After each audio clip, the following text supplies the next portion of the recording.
Molweni, igama lami ndingilungile Mfunda. Ndihlala kwilali yakwaDzingwa. Ndifunda apha eFrankzibi ngaphansi koLuwi.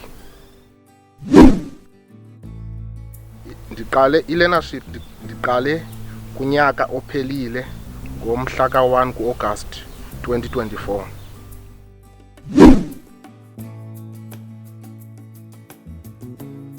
Ubomi bami before kuqale i-learnership bekunzima kakhulu kuba bengekho into endiyenzayo.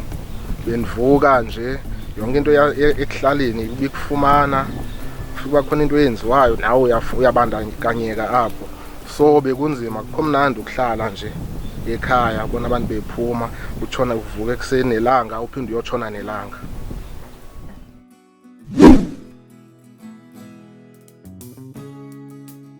Izinto endizibona zitshintshile since uqale i-learnership. Ndiyakwazi ukufika neplastic ekhaya, ndiyakwazi ukusa umntana wami esikolweni, nami ndiyavuka ndihambe ndiye emsebenzini ndibuye emalanga. Izinto ezininzi ndiyasinda kuzo ekuhlaleni, like izinto ezinjengeziyobisi. Ixesha elininzi ndilichitha apha esikolweni.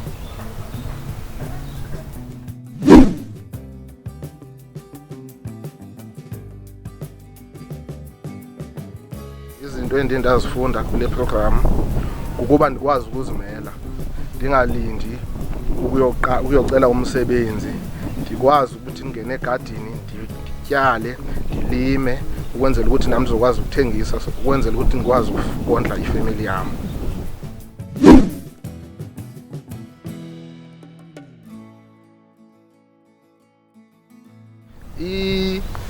I-impact eyenze ukutshintsha apha ekuhlaleni kukuba njengoba iprogram oko yafika, since ibingekho icrime ibininzi apha ekuhlaleni. So ukuthe ukufika kwayo yehla izinga lecrime kuba abantu njengoba silapha sibhizi, akekho umuntu ocinga ukuyomosha. And njengoba sihola siyakwazi ukuthi okay, umzekelo mna ndivele ndaqala itimu yebhola ngale mali yalapha. Ndiyakwazi ukufundisa abantwana and silimile nasilapha ekhaya. Ndiyakwazi ukuthatha nabantwana bakumakhelwane bakha amanzi ndibafundise ukuthi xa kulinywa wenza kanje, xa ufuna into ethile wenza kanje, nokunyamezela ungasoloko izinto uzithatha lula. Kaloku kuthiwa ligotywa lisemanzi. So ke ngoku njengoba ndibaqale abantu besabancinci kanje, bayakwazi ukuthi funeka bazimele nabo ngenye imini.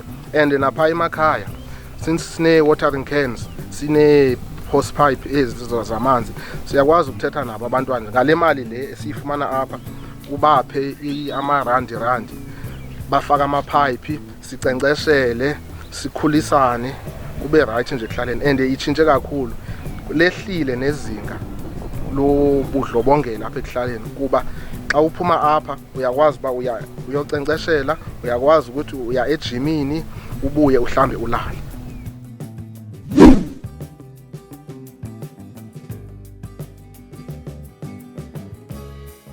I-toolkit esizifumana apha eLuwi zindincede kakhulu kuba xa ungumuntu ungumfama funeka ube nezinto zakho. Kaloku abanye abantu abayithandi xa uqhubeka ngento entle, umane uhamba uyoboleka. Ekugqibeleni uzathi hayibo, okay wena uyaboleka, ulima wedwa uboleke, xa sofuna imali usilibele. So zisincedile kakhulu. Ne-watering can ziyakwazi kuba njengoba sihlala apha ezilalini amanzi siwakha emadamini.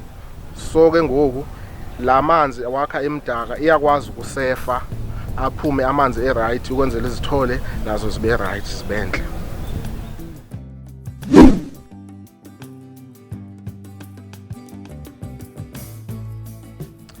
Njengoba ndizogreda mna ndizibona ndingumfama ozimele kuba kwasekuqaleni nam ndilimile ekhaya. So ngoku ndiyayithanda ukulima, so ndiyathanda nam ndibe ngumlimi, ndifundise ukuthi no kulinywa kanjani. Le nto akumandanga wasoloko wahamba wayothenga, ndifuna kube ndim ii-supermarket zizothenga kum, ndikwazi ukukhulisa abanye abantu bafane nam. Siyeke ukuba lixho ngamaxhoba ukusoloko ukuthenga, funeka sizilimele, kuthiwa vuka uzenzele.